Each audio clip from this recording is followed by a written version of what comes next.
What happens in the dark always comes to light. And today the truth about Shedeur Sanders and the Cleveland Browns has officially exploded into the open. After months of denial, deflection, and media spin, a major Cleveland insider has finally admitted what fans have been saying all along. Shedeur Sanders never received a fair opportunity, and the consequences have now cost Kevin Stefanski his job. What you are about to hear completely changes the narrative of the Browns' 2025 season. And once you understand the full picture, you will never look at this quarterback situation the same way again. Welcome to another episode of Simply Ball Dropping. Over here, we have been consistent, relentless, unapologetically honest about what truly happened during the Cleveland Browns' 2025 NFL season. From day one, we told you that what does not come out in the wash will come out in the rinse. And now that the season is officially over, everything is finally being exposed. The biggest shift came when Kevin Stefanski was relieved of his duties as head coach. For months, Cleveland insiders defended Stefanski at all costs, especially when it came to questions surrounding Shedeur Sanders. Names like Mary Kay Cabot, Tony Grossi, Jason Lloyd, Anthony Lima, and others repeatedly insisted that Stefanski was handling the quarterback situation correctly. But the evidence never supported that claim. All season long, Stefanski could barely bring himself to say Shedeur Sanders' name during press conferences. Media availability after games felt forced, awkward, and dismissive whenever the conversation shifted toward Sanders. Meanwhile, certain insiders pushed the narrative that Stefanski was under no obligation to play Shedeur Sanders simply because fans wanted to see him on the field. Instead, Dillon Gabriel was positioned as the preferred option. And when Dillon Gabriel started, the results were painfully obvious. The offense lacked explosiveness, creativity, and downfield aggression. Everything was scripted, conservative, and limited to short passes, mostly checkdowns to running backs. Even those throws were inconsistent. The Browns' offense looked stagnant, predictable, and incapable of generating momentum. Then came the turning point. Dillon Gabriel went down with a concussion, and Shedeur Sanders entered the game against the Baltimore Ravens.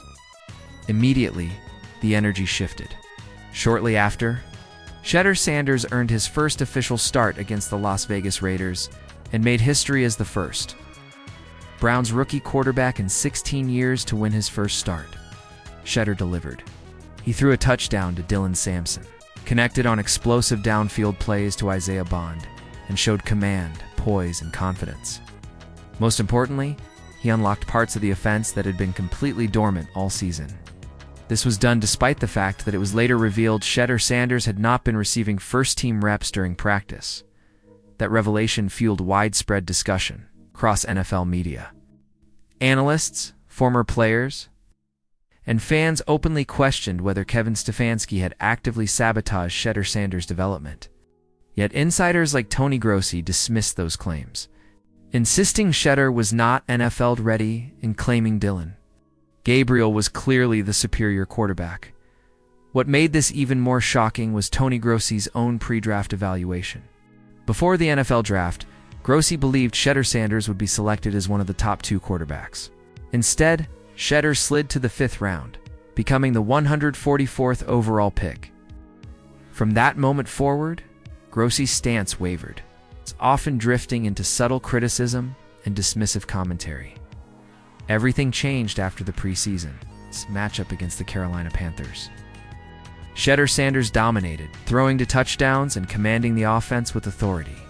That performance led to a now famous tunnel confrontation where Shedeur directly questioned Tony Grossi about the negative commentary surrounding his name. From that moment on, Grossi's tone shifted as Shedeur finally took over as the Browns quarterback. Tony Grossi began acknowledging what his eyes were telling him.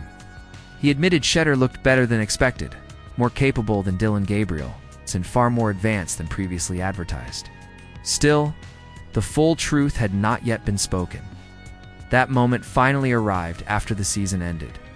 During a recent discussion about the Browns' quarterback future, Tony Grossi made a statement that sent shockwaves through Cleveland media. He openly acknowledged that Shedeur Sanders never received a fair chance from day one. He admitted that Shedeur was always playing catch-up and was not given the same opportunities afforded to Dillon Gabriel. This admission confirmed everything fans had been saying for months, Tony Grossi stated plainly that Shedeur Sanders was not put on equal footing, and that his development was delayed because of it. That single acknowledgement exposed the entire situation and validated claims that Kevin Stefanski failed to conduct a true open quarterback competition. Despite publicly promising one, this failure ultimately became the final straw. Yes, Stefanski's record over the past 2 seasons mattered, but mishandling the quarterback position, especially a young talent like Shedeur Sanders, pushed everything over the edge.